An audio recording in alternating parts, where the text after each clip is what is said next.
Hello students, my name is Bhavna Juneja and I am IIT Delhi pass out. Today in this video lecture we'll talk about vapor pressure. So let's start with it. How do we define vapor pressure? Vapor pressure exactly है क्या? So let's say I have a beaker containing a volatile liquid A. Right और इस beaker को हमने close कर दिया है ताकि जो भी वेपर्स बने वो एस्केप ना हो, सिस्टम के अंदर रहे. अगर एक वॉलेटाइल कंपोनेंट है इसका मतलब जो भी ए के मॉलिक्यूल्स सरफेस पे प्रेजेंट है they have a tendency to escape from the liquid phase and move to the vapour phase. तो कुछ मॉलिक्यूल्स ए के वेपर फेज में जाना चाहेंगे, मतलब एक तरीके से एक प्रोसेस होगा जिसका नाम होता है evaporation. That means evaporation will start taking place. Now जब evaporation हो रहा है, वेपर्स डेवलप हो गए, तो ऐसा भी हो सकता है कि वेपर्स जो है आपस में कोलाइड करके वापस से कंडेंस होके लिक्विड फॉर्म में आ जाए. मतलब एक दूसरा फिनोमिना भी यहाँ पर एग्जिस्ट कर सकता है जिसका नाम होता है कंडेंसेशन. तो कहने का मतलब ये है कि दो फिनोमिना एग्जिस्ट कर रहे हैं अगर मेरे पास एक वॉलेटाइल लिक्विड है. एक कि वॉलेटाइल लिक्विड के मॉलिक्यूल्स जो हैं वो वेपर फेज में जा रहे हैं, तो इस फिनोमिना को हमने बोल दिया इवेपोरेशन. और ऐसा भी हो सकता है साइड बाय साइड कि भाई जो ये वेपर फेज के मॉलिक्यूल्स है वापस से लिक्विड फेज में आ रहे हैं, तो इस फिनोमिना को हमने क्या बोल दिया, कंडेंसेशन. एक कंडीशन मान के चलते हैं कि जब rate of evaporation becomes equal to the rate of condensation. So this is a condition which I have employed कि जब rate of evaporation rate of condensation के बराबर हो जाएगा तो मैं ये बोल सकती हूँ A के मॉलिक्यूल जो लिक्विड फेज में थे वो इक्विलिब्रियम में एग्जिस्ट करने लग गए हैं A के मॉलिक्यूल्स जो किसमें कन्वर्ट हो चुके हैं, वेपर फेज में. Right, so that means this equilibrium has been established at a particular point. right, अब जब ये इक्विलिब्रियम एस्टैब्लिश हो गया तो मैं यहाँ ऐसे मेंशन कर देती हूँ my A in liquid phase and the molecules of A in vapor phase are now in equilibrium पे ईच. जब ये इक्विलिब्रियम एग्जिस्ट हो जाएगा उस टाइम पे जो ये वेपर के मॉलिक्यूल्स इस रिमेनिंग लिक्विड पर प्रेशर एक्सर्ट करेंगे that pressure is known as my vapour pressure. Right, so that means सिर्फ इवेपोरेशन और कंडेंसेशन हो रहा है, ठीक है, पर किसी भी टाइम पे प्रेशर वेपर प्रेशर नहीं कहलाया जाएगा. वेपर प्रेशर वो तभी होगा जब मैं ये बोलूंगी कि एक इक्विलिब्रियम एस्टैब्लिश हो चुका है किसके बीच में, जो मॉलिक्यूल्स ए के लिक्विड फेज में और जो मॉलिक्यूल्स ए के वेपर फेज में. जब ये इक्विलिब्रियम एस्टैब्लिश हो जाएगा उसके बाद जो भी मॉलिक्यूल्स ए के वेपर फेज में हैं और वो रिमेनिंग लिक्विड के ऊपर जो पर्टिकुलर प्रेशर एक्सर्ट करेंगे that pressure is denoted by PA and this is nothing but my vapour pressure of volatile component ए. बात समझ आई? तो अगर मैं अब वेपर प्रेशर की डेफिनेशन लिखूं तो how will I define vapour pressure? So I think we can define vapour pressure in a way that vapour pressure is the pressure exerted by the vapor molecules over the remaining liquid when the equilibrium is established between the liquid phase molecules and the vapor phase molecules. Is that clear? So definition को लिख देते हैं कि जो हमने बोली है वो डेफिनेशन हमारी क्या है. It's a pressure exerted by the molecules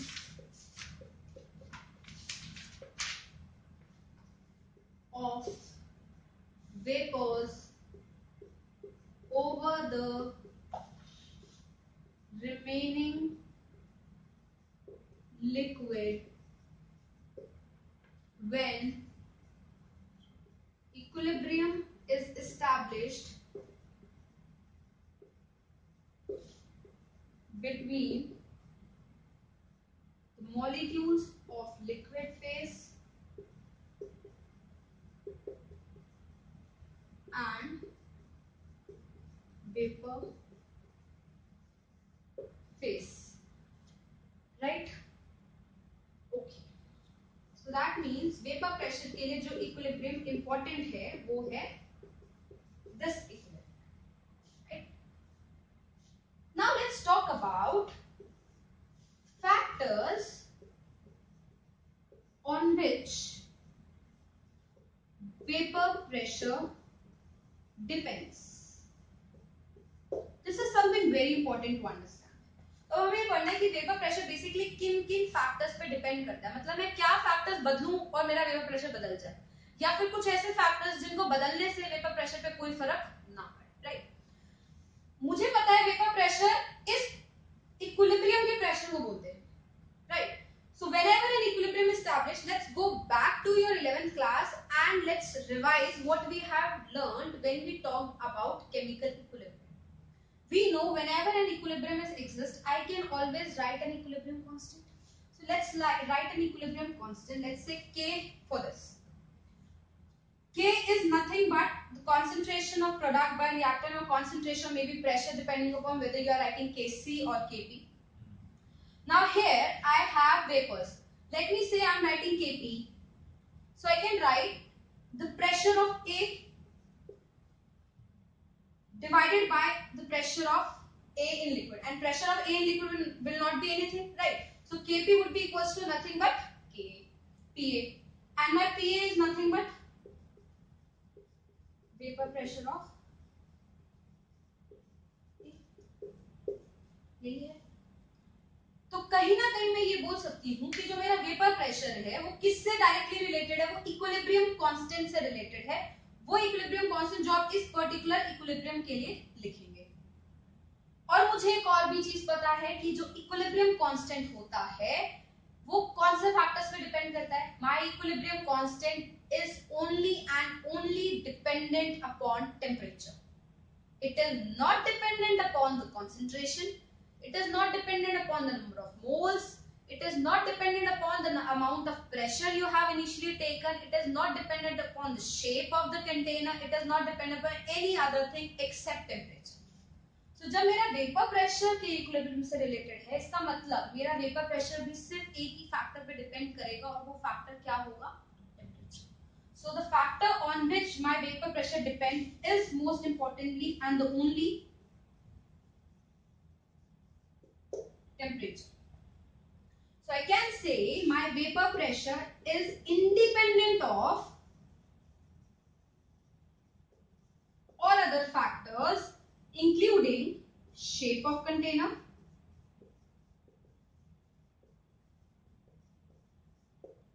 including surface exposure, amount of liquid taken, etc. Right, so my vapor pressure is only dependent upon temperature, not dependent upon the shape of container. जिस container में मैं vapour pressure measure कर रही हूँ उस container में क्या surface area expose जितना है उस पे भी मेरा वेपर प्रेशर डिपेंड नहीं करता. इस चीज पे भी डिपेंड नहीं करता कि मैंने कितना लिक्विड लिया है जिसका मैं वेपर प्रेशर मेजर कर रही हूँ. मतलब ये सिर्फ किसी और फैक्टर पे डिपेंड नहीं करता, सिर्फ एक ही फैक्टर पे डिपेंड करता है, वो है क्या? टेम्परेचर. क्यों? क्योंकि मेरा वेपर प्रेशर किससे रिलेटेड है? इक्विलिब्रियम कांस्टेंट से. और मेरा इक्विलिब्रियम कांस्टेंट इन सब चीजों से कोई फर्क नहीं पड़ता उसे, तो मेरे वेपर प्रेशर को भी इन सब चीजों से कोई फर्क नहीं पड़ता. राइट, सो इसका मतलब ये है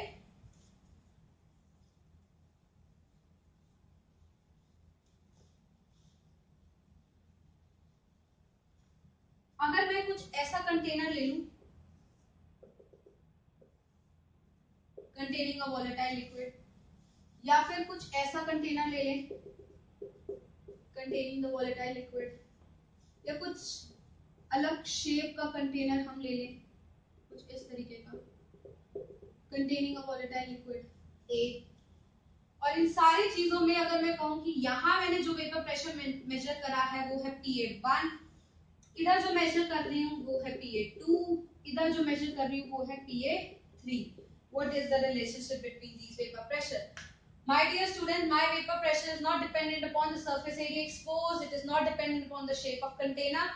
unless and until I'm not saying that these all vessels are kept at some different temperature, I'm assuming that they all are at same temperature T. That means my vapor pressure would be equal in all these containers, right? If I change the temperature, definitely it will change. If I'm not changing the temperature, my vapor pressure will not change. Is that okay? चलिए एक कदम आगे बढ़ाते हैं और कुछ दूसरी चीजों के बारे में बात करें. Let's now introduce Raoult's law. Very important law to understand.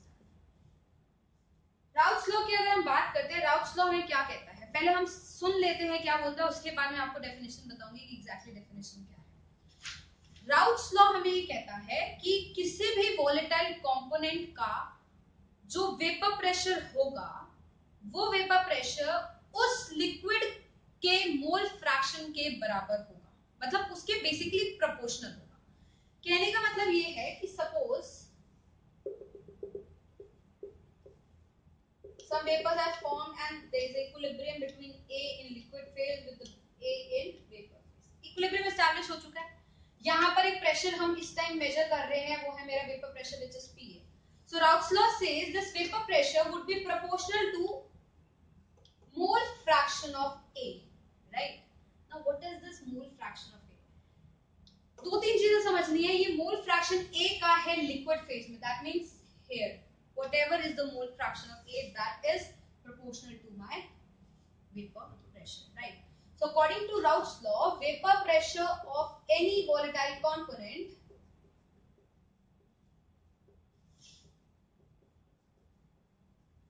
is directly proportional to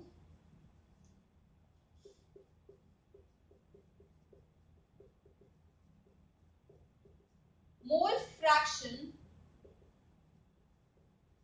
of volatile component, mole fraction of volatile component. अब एक बहुत इंपॉर्टेंट वर्ड मैं इसमें ऐड करने वाली हूँ, in liquid phase. सपोज मान के चलते हैं मैंने 10 मोल A के लिए है इनिशियली, और 10 में से कुछ moles, let's say assuming 2 moles vapours में चले गए हैं, राइट? तो यहां जो मैं मोल फ्रैक्शन रखूंगी, अब वो 10 नहीं होगा, वो 10 में से 2 ऊपर चले गए हैं, तो बचे कितने मोल्स हैं? 8 मोल्स बचे. 8 मोल के करस्पॉन्डिंगली जो मेरा मोल फ्रैक्शन होगा वो मैं यहाँ पुट करूंगी. इसका मतलब ये एक का मोल फ्रैक्शन है जो लिक्विड फेज में है, और वो लिक्विड फेज में तो है, ठीक है, लेकिन ये वो वाला मोल फ्रैक्शन है जो तब हम लिख रहे हैं जब मेरा ये इक्विलिब्रियम एस्टैब्लिश हो चुका है. You understand this point? मतलब इक्विलिब्रियम एस्टैब्लिश होने के बाद का जो मोल फ्रैक्शन है मैं वो लिखने वाली हूँ.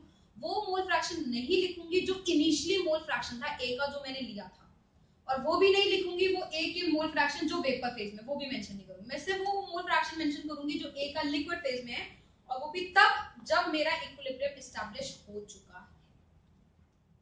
Liquid phase after equilibrium is established.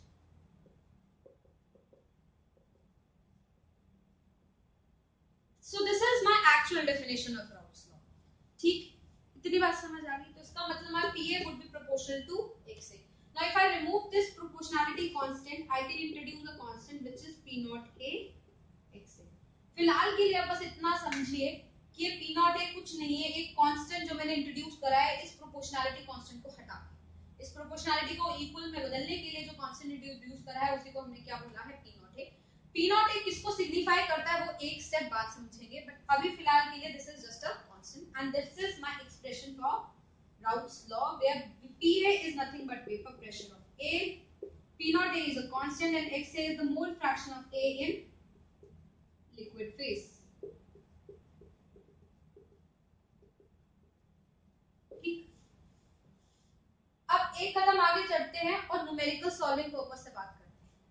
Numerical solving purpose से अगर हम ये बात करेंगे तो ये ऐसा हो सकता है कि पर्टिकुलर किसी भी न्यूमेरिकल में यहां जो हम एक्सरे ले रहे हो उसमें जो मोल्स ए के ले रहे हो, जो कि हमें वो वाले मोल्स लेने हैं कि जो इक्विलिब्रियम एस्टैब्लिश करने के बाद है, वो कभी कभी हम न्यूमेरिकल्स में वो वाले मोल्स भी ले लेते हैं कि जो इनिशियली हमने कंसीडर करे थे। ऐसा हम इसलिए करते हैं क्योंकि we make an assumption that the moles of A going into vapor phase is very less. For example, I start up with the 10 moles of A initially, और जब इक्विलिब्रियम एस्टैब्लिश हुआ तो 10 में से सिर्फ 2 मिलीमोल ही ऊपर गए।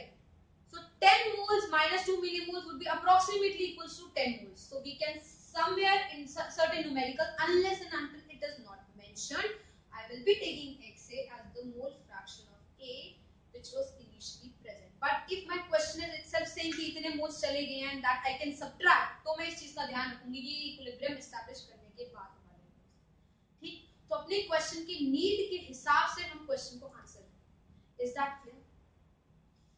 So this is my expression for the Raoult's law. अब Raoult's law को extend करते हैं over solution of binary liquids.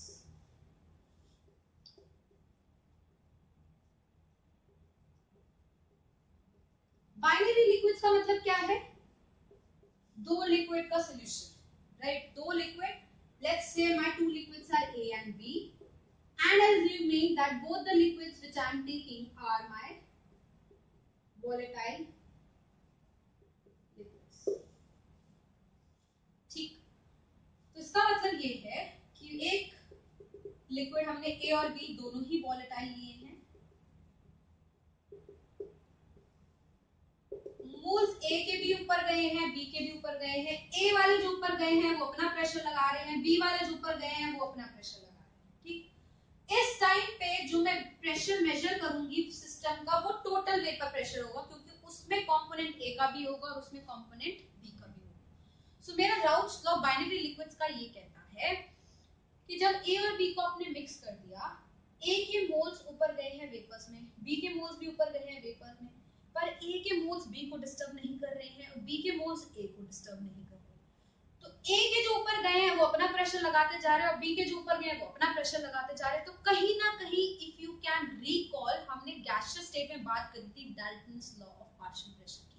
तो जब Dalton's law of partial pressure की हम बात करते थे तो हम ये बोलते थे कि दो नॉन रिएक्टिंग गैसेस जब प्रेशर एक्सर्ट करती हैं तो उनका जो टोटल प्रेशर होता है वो दोनों के पार्शियल प्रेशर का सम होता है।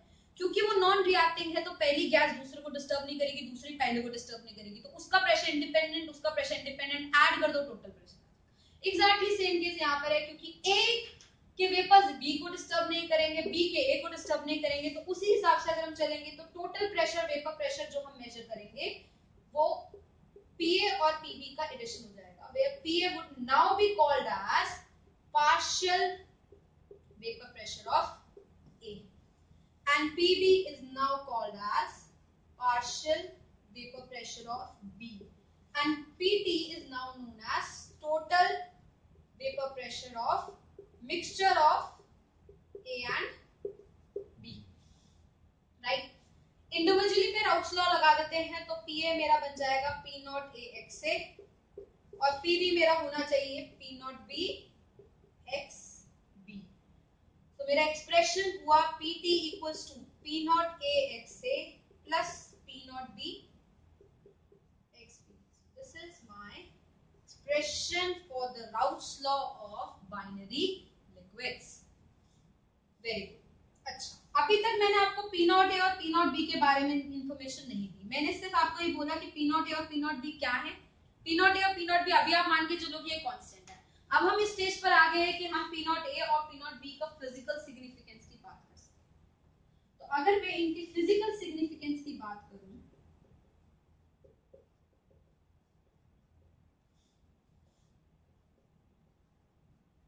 of P naught A and P naught B, कोई बात नहीं, कोई दिक्कत नहीं है। हमारे पास एक्सप्रेशन है PT is equals to P naught A X A plus P naught B X B और हमें ये पता है मोल फ्रैक्शन A और B का टोटल क्या रहेगा 1।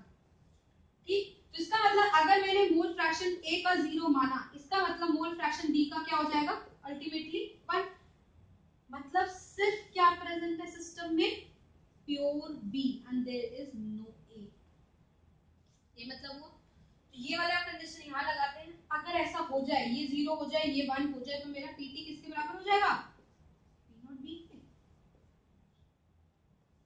राइट। सिमिलरली दूसरी कंडीशन यहाँ ये लगा देते हैं, ये हमारी ए कंडीशन मान लेते हैं, तो बी कंडीशन में ये मान लेती हूँ कि मेरा x से 1 है और x b क्या हो गया? 0। इसका मतलब सिस्टम में क्या प्रेजेंट है? खाली pure A and there is no B. Now in that case, if you put x to be 1 and this to be equal to 0, your PT becomes equals to P naught A. इसका मतलब अब हम समझ सकते हैं कि P naught B का क्या मतलब है और P naught A का क्या मतलब है। P naught B वो वेपर प्रेशर है जब A प्रेजेंट नहीं है, और P naught A वो वेपर प्रेशर है जब B प्रेजेंट नहीं है। इसका मतलब क्या है कि P naught A defines vapor pressure of pure A and P naught B defines vapor pressure of pure B, right. So ये हमारा P naught A क्या है, P naught B क्या है, वो है प्योर वेपर प्रेशर A का और प्योर वेपर प्रेशर B का, ठीक। ये P naught A P naught B है, और जब P naught A x से P naught B x B क्या है? P naught A x से तो PA होगा, मतलब पार्शियल वेपर प्रेशर A का, पार्शियल वेपर प्रेशर A का मतलब of A in solution of A and B. Similarly, P naught B x B क्या होगा? PB मतलब पार्शियल वेपर प्रेशर B का, so this would be partial vapor pressure of B in solution of A and B. So I hope all these terms are now clear to you. So PT is equals to P naught A x A plus P naught B x B के सारे terms में क्या क्या कौन signify क्या करता है वो समझ लेते हैं। पीटी हो गया टोटल वेपर प्रेशर सॉल्यूशन का, पी नॉट ए हो गया प्योर वेपर प्रेशर ए का जब बी प्रेजेंट नहीं है, और पी नॉट ए इंटू एक्स है टोटल वेपर प्रेशर ए का मिक्सचर में जब बी भी प्रेजेंट है, और पी नॉट बी हो गया वेपर प्रेशर बी का जब ए प्रेजेंट नहीं है मतलब प्योर बी का, और P naught B into X B vapour pressure B का मिक्सचर में जब ए और बी दोनों। So this is the entire explanation of my Raoult's law. Every constant should be very remembered to you कि किसका क्या मतलब है, क्योंकि क्वेश्चन में जिसकी वैल्यू दे रखी होगी वही कांस्टेंट आपको पुट करना होगा, तो हल्का सा भी कंफ्यूजन नहीं रहना चाहिए कि कौन क्या है, राइट।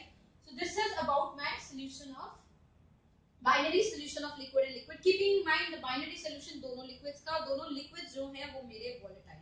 अभी तक मैंने ऐसा कोई केस इंट्रोड्यूस नहीं करा जिसमें कोई भी लिक्विड या जो भी मैं कंपोनेंट ऐड कर रही हूँ नॉन वोलेटाइल। नॉन वोलेटाइल का केस अलग होता है, बाद में पढ़ेंगे, फिलहाल हम सिर्फ इसके ऊपर फोकस करेंगे। एक कदम और आगे बढ़ाते हैं।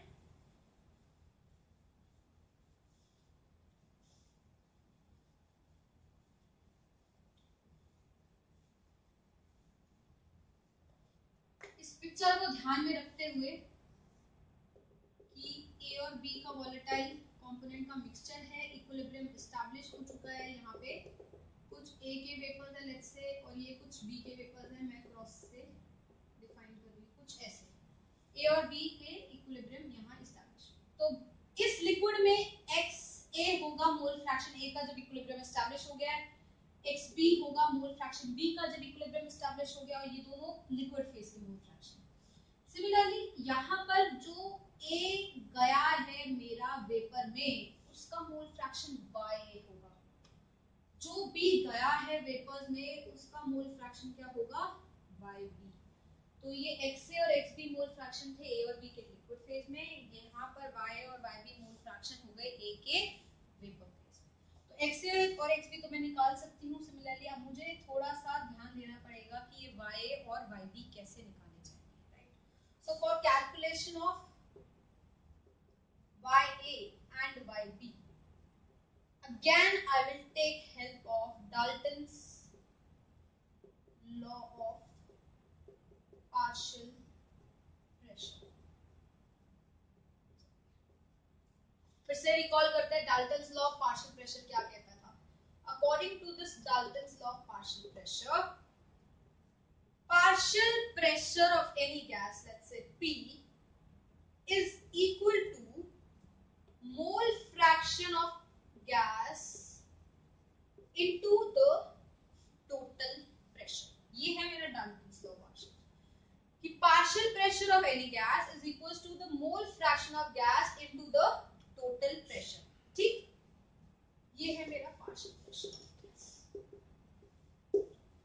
अब इसी चीज को आप यहाँ वेपर्स पे अप्लाई करेंगे.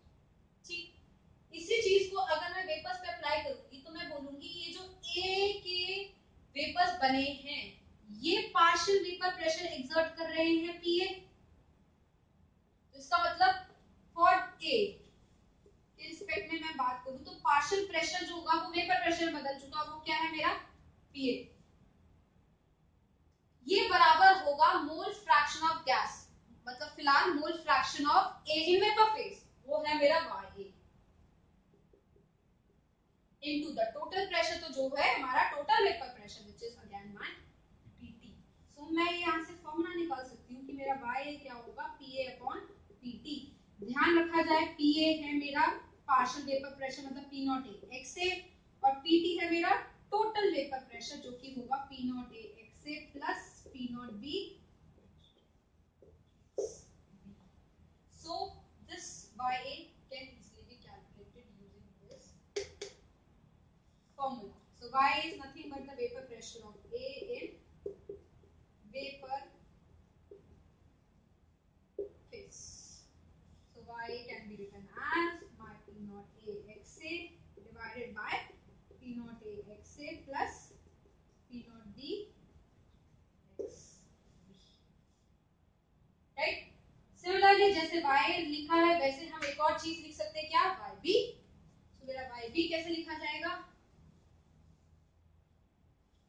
YB again would be equals to PB upon PT means P naught B XB upon P naught A XA plus P naught B XB. Right? Very good. Let's say this is my first equation. Let's say this is my second equation. यहां से मैं एक value निकाल लेती हूँ Y upon P naught A की. तो अगर मैं इसको यहाँ डिवाइड कर रही हूँ तो यहाँ क्या बचा खाली, ये पूरी चीज PT है तो उसको मैंने PT लिख दिया. P naught इधर चला गया तो Y upon P naught A is equals to XA upon PT. Similarly यहाँ पर भी लिखा जा सकता है YB divided by P naught B XB upon this entire thing which is nothing but my PT. Right? अब इसको और इसको, let's say this is my equation 3 and this is my equation 4. Let me add equation 3 and 4. So adding equation 3 and equation 4, you'll get, add up these two, get YB by P naught B is equals to YA upon P naught A, add equals to XA by PT plus XB by PT. YB by P naught A by P naught B plus YA upon P naught A can be written as 1 upon PT because XA plus XB हमारा क्या है 1. तो अगर मैं इसको add करूंगी 1 by PT common आ जाएगा, XA plus XB क्या हो जाएगा 1. तो मेरा एक नई इक्वेशन मेरे पास आ चुकी है जो कि है YA upon P naught A plus YB upon P naught B 1 upon PT. तो ऐसी इक्वेशंस आपको कई बार दिखने को मिलेगी पेपर में. तो ये इक्वेशन हमने कैसे डिराइव करी है, बस यही से डिराइव. राइट, चलिए आगे चलते हैं.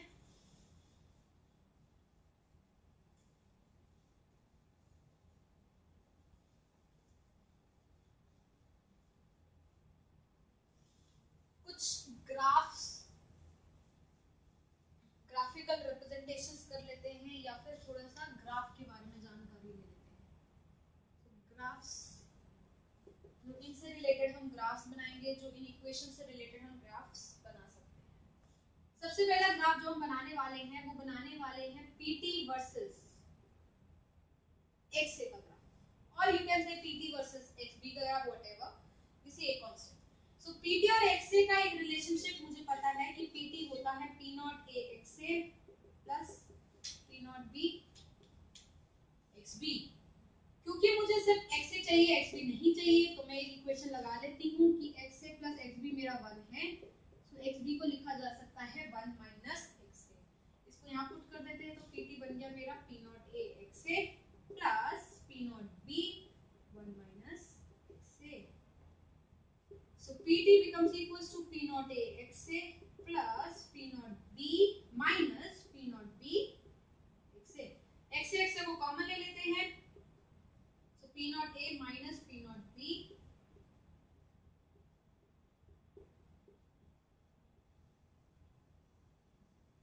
ये बन गया मेरा एक्सप्रेशन PT का XA के साथ जिसका मुझे ग्राफ ड्रॉ करना है। अगर सपोज सेम ग्राफ आपको PT और XB के लिए ड्रॉ करना होगा तो अब यही सेम डेरिवेशन करेंगे, बस XB को रखना है तो XA को बदल देना 1 माइनस XA, दैट्स इट। और कोई काम नहीं करना, बस हमें दोनों को एक वेरिएबल में लाना है, या तो XA को XB में बदल दिया जाए या XB को XA में बदल दिया जाए, बात देखिए।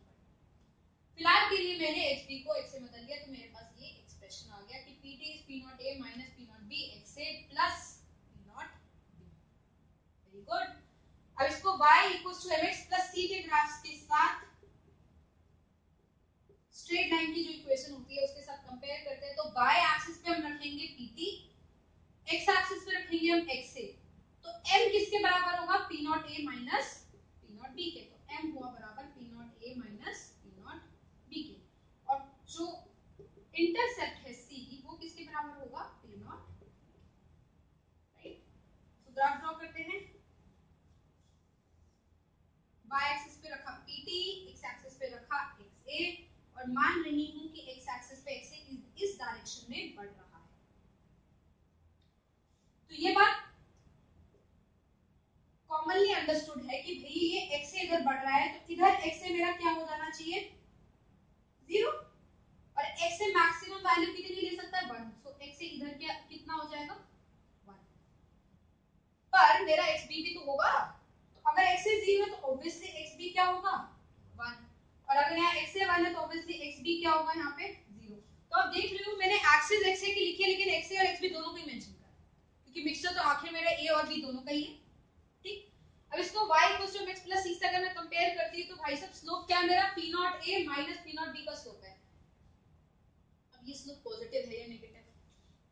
कुछ भी हो सकता है, पॉजिटिव भी हो सकता है, नेगेटिव भी हो सकता है, कुछ नहीं कह सकते। तो मैं मान लेती हूँ कंडीशन कि assuming P naught A is greater than P naught B, इसका मतलब मेरा स्लोप क्या रहेगा? पॉजिटिव।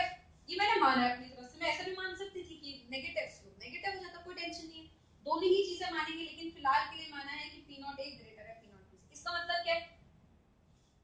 इसका मतलब ये है कि वेपर प्रेशर A का जो प्योर है वो ज्यादा है किससे? वेपर प्रेशर B से, तो A ज्यादा वोलेटाइल हुआ B से, मतलब A is more volatile than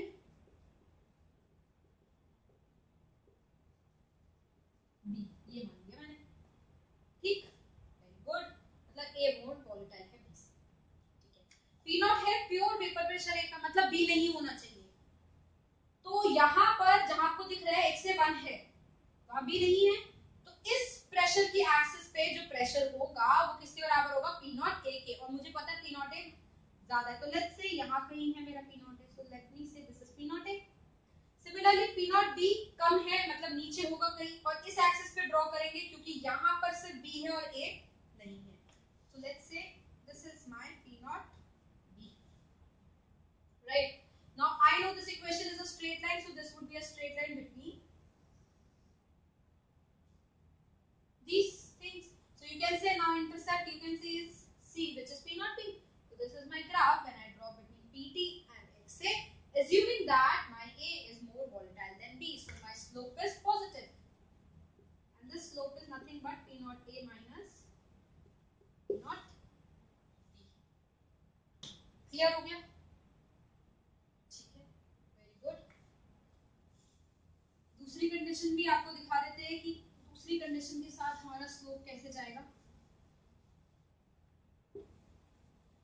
ये तब एज्यूम करा था जब P naught A बड़ा है P naught B से, अब ये एज्यूम कर लेते हैं सेकंड कंडीशन में कि P naught A छोटा है P naught B से। अगर ये एज्यूम करेंगे तो किसी भी चीज पे कोई भी फर्क नहीं पड़ेगा, एक्सिस तो सेम ही रहनी है दोनों साइड की, तो यहाँ पर भी मेरा XA 0 और XB यहाँ पर मेरा x a 1 और x b 0। बस ये हो जाएगा कि ये अब नीचे आ जाएगा और ये वाला पॉइंट है वो ऊपर चला जाएगा।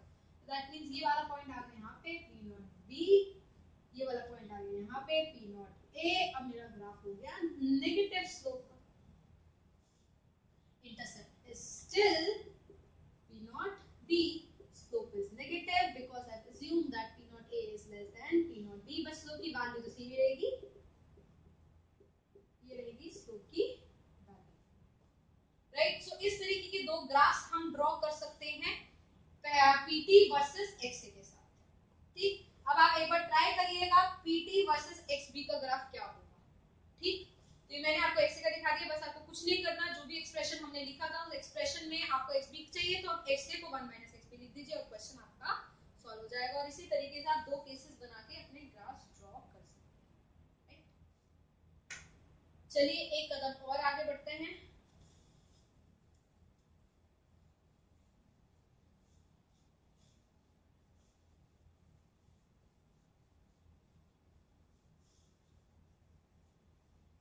सेकंड ग्राफ की ओर। अभी हमने ड्रॉ करा पीटी वर्सेस ग्राफ ड्रॉ करा पीटी वर्सेस एक्सए के साथ। अब ड्रॉ करते हैं दूसरा graph, graph between 1/pt versus ya, right. So just recall, अभी थोड़ी देर पहले हमने 1/pt वाली इक्वेशन डिराइव करी थी। क्या इक्वेशन थी वो इक्वेशन थी, अगर आप यहां पर लेके चलते हैं ya upon p naught a plus yb upon p naught b is equals to 1 upon pt। तो आप देख सकते हैं ना यहाँ पर 1 अपॉन pt ही मुझे चाहिए और x से चाहिए, मतलब अब मेरे को फिर से लॉजिक लगाना पड़ेगा कि मैं xb को xa में बदल yb को ya में बदल दूं। अच्छा, y और y के बीच का क्या रिलेशन होगा, है तो वो मोल फ्रैक्शन ही, इसका मतलब y और ya प्लस yb भी मेरा ऐड करके क्या होगा 1 ही होगा, और yb को मैं लिख सकती हूँ 1 माइनस ya। चलो यहाँ पे सब्स्टिट्यूट कर देते हैं, तो ya by p naught a plus yb को लिख देते हैं 1 minus ya upon p naught b equals to 1 by pt।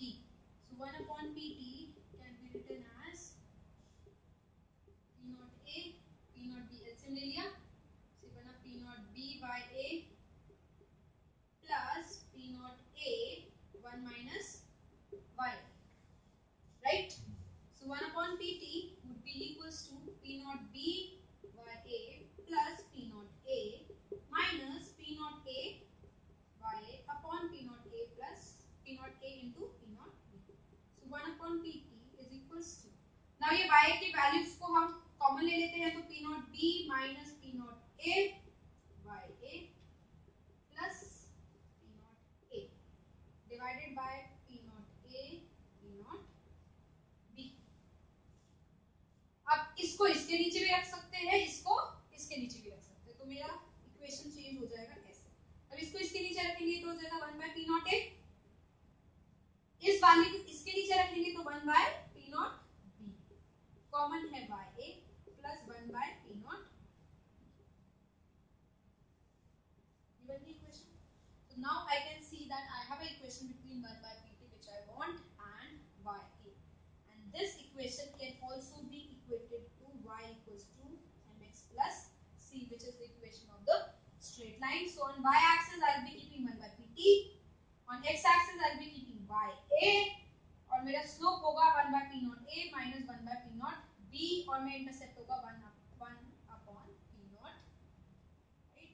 So graph draw कर लेते हैं।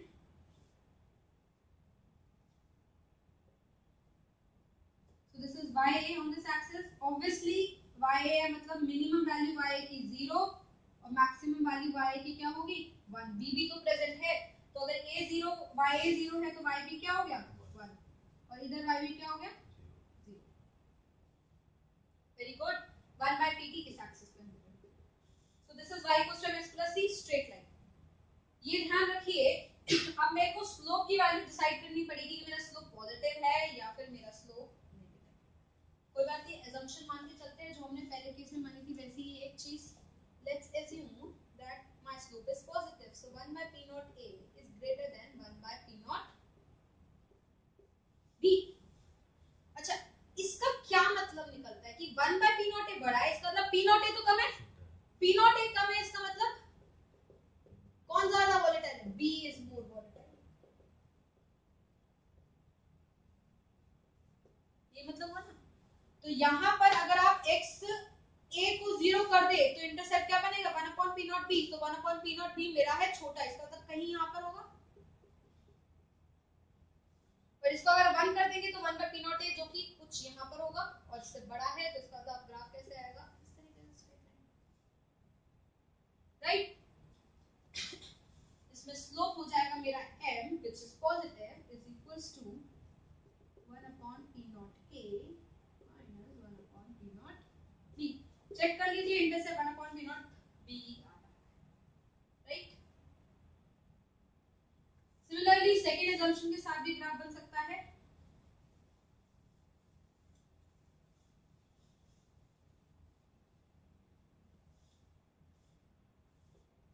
मान लेते हैं 1 अपॉन P naught A अब बड़ा होने की बजाय छोटा है 1 अपॉन P naught B से।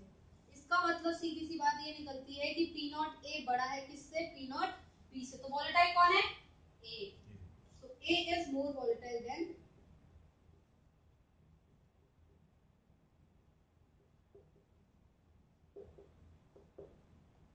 राइट। तो अब ये ग्राफ बना लेते हैं, सेम ही तरीके से बनेगा।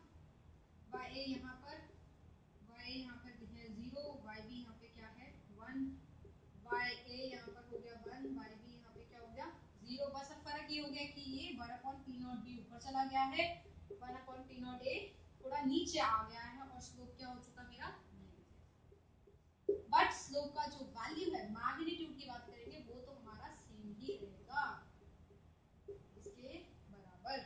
और इंटरसेप्ट मेरा फिर से आप देखेंगे वही आ रहा है 1 by P naught B, right.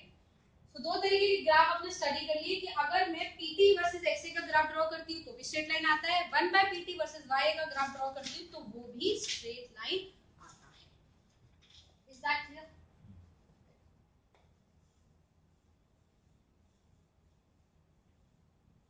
एक कदम और आगे,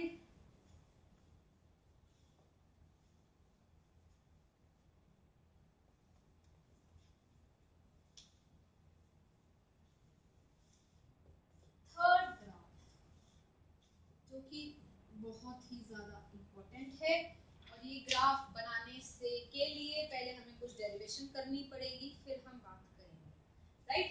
so third graph is my PT versus YA। 1 by PT versus YA straight line है, PT versus XA straight line है। PT वर्सेस YA क्या होगा? ये बात तो पक्का है कि स्ट्रेट लाइन तो नहीं होगा, क्योंकि 1 by PT वर्सेस YA जब स्ट्रेट है तो PT वर्सेस YA तो स्ट्रेट नहीं हो सकता, राइट। तो किस तरीके से आएगा? तो हमें एक एक्सप्रेशन निकालना पड़ेगा PT का YA के साथ। अभी 1 by PT का था, वैसे PT by YA के साथ। तो ये एक्सप्रेशन मैं अपनी अगली वीडियो में आपको बताऊंगी। फिर